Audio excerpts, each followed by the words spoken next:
Bismillahirrahmanirrahim. Assalamualaikum warahmatullahi wabarakatuh. Sampurasun. Alhamdulillah kita bisa bertemu kembali di Musafir channelnya. Ya, saat ini alhamdulillah Abah akan bercerita sedikit tentang sejarah zaman dulu ya. Karena di zaman dulu itu ada kerajaan pertama yang ada di wilayah Nusantara ini adalah kerajaan Salakanagara di tahun 1130 ya Masehi. Setelah kerajaan Salakanagara, di waktu itu Raja Salakanagara sampai 9 raja yang dirajai oleh Dewa Warman yang ke-9. Nah, dari yang ke-9 ini awal perubahan kekuasaan kerajaan dan berganti nama menjadi Kerajaan Tarumanagara. Kerajaan Tarumanagara pertama dirajai oleh Jaya Singawarman waktu itu ya, di abad 358 Masehi. Sampai ada 12 raja di abad 666 Masehi sampai 669 Masehi. Di raja yang ke-8, Raja Kertawarman abad 561 Masehi, kekuasaannya sampai ke wilayah Garut Selatan, yaitu tepatnya di Ciklet. Sampai Raja Kertawarman menikah dengan Nyai Arum Honje yang ada di Ciklet waktu itu. Dan pernikahannya seminggu 2 minggu lamanya dia kembali lagi ke kerajaan, dan Nyai Arum Honje tidak ikut ke kerajaan Tarumanagara waktu itu. Selang beberapa bulan Nyai Arum Honje hamil. Nah, kehamilan Nyai Arum Honje diberitakan kepada Raja Kertawarman waktu itu, sampai Raja Kertawarman mengutus utusannya membawa upeti untuk perbekalan istrinya waktu itu, yaitu Nyai Arum Honje. Sampai titik kelahiran waktu itu, lahirlah seorang jabang bayi laki-laki. Tapi sayangnya Nyai Arum Honje waktu itu meninggal, tidak sempat mengais anaknya, dikarenakan Ibu Arum Honje meninggal waktu itu.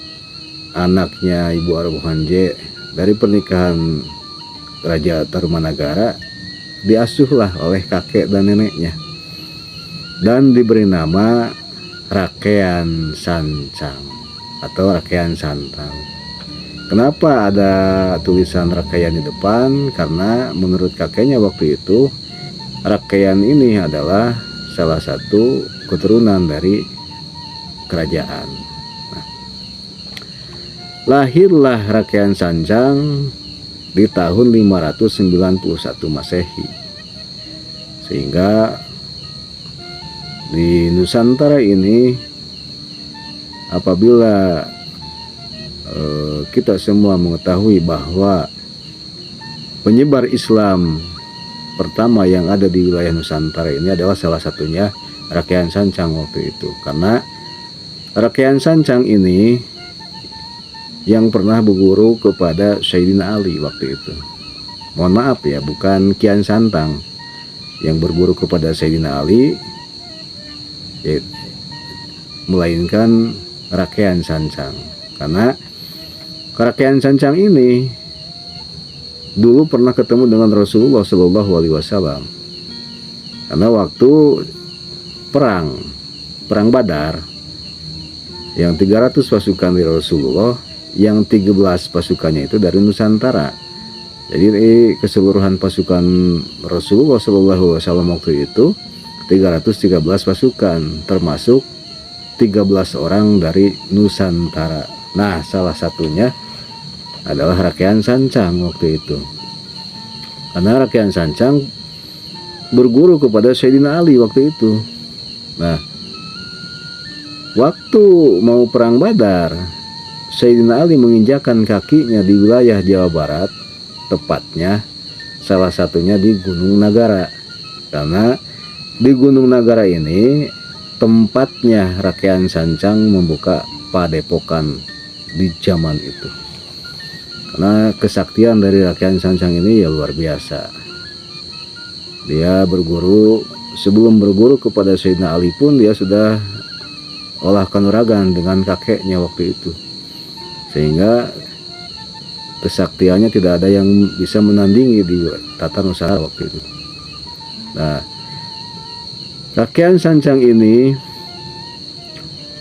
petilasannya ada di salah satunya di Gunung Nagara. Jadi di Gunung Nagara ini salah satu petilasan dari Rakyat Sancang, bukan petilasan Kian Santang ya. Karena di sejarah Google ada yang menceritakan bahwa sejarah Gunung Nagara itu adalah sejarah Kian Santang, atau disebut juga Eyang Bolong Tunggal. Tapi ada satu cerita yang Abah simak dari orang tua Abah dulu, bahwa di Gunung Nagara ini adalah petilasannya dari Rakyat Sancang. Nah, itu mungkin sedikit kupasan sejarah yang Abah sampaikan. Ada di wilayah Jawa Barat, khususnya di Kabupaten Garut, sejarahnya Rakyat Sancang yang menyebarkan syiar Islam di abad 600 sekian Masehi ya, waktu itu. Karena lahirnya Rasulullah SAW dengan Rakyat Sancang ini beda 20 tahun. Kalau Rasulullah SAW dilahirkan 571 Masehi, kalau Rakyat Sancang ini dilahirkan di 591 Masehi, selang 20 tahun itu waktu itu. Nah, ini jaraknya dekat sekali. Jadi konon katanya bahwa Rakyat Sancang ini pernah bertemu dengan Rasulullah SAW, dikarenakan Rakyat Sancang ini adalah salah satu muridnya Sayyidina Ali. Itu mungkin yang bisa Abah sampaikan sedikit kupasan sejarah dari Kerajaan Tarumanagara, keturunan Kerajaan Tarumanagara, yang mungkin ini kalau disambungkan ke kerajaan bisa menjadi putra mahkota ya, dikarenakan waktu dulu mau ketemu dengan bapaknya Kertawarman di perjalanan dia berbelok ke Timur Tengah, dikarenakan ada cerita yang bercerita di perjalanan bahwa di Timur Tengah ada salah satu orang sakti yang namanya Sayyidina Ali. Berbeloklah Rakyat Sancang sampai ke wilayah Timur Tengah, dikarenakan bapaknya waktu itu sudah wafat, sudah meninggal. Itu mungkin yang bisa Abah sampaikan.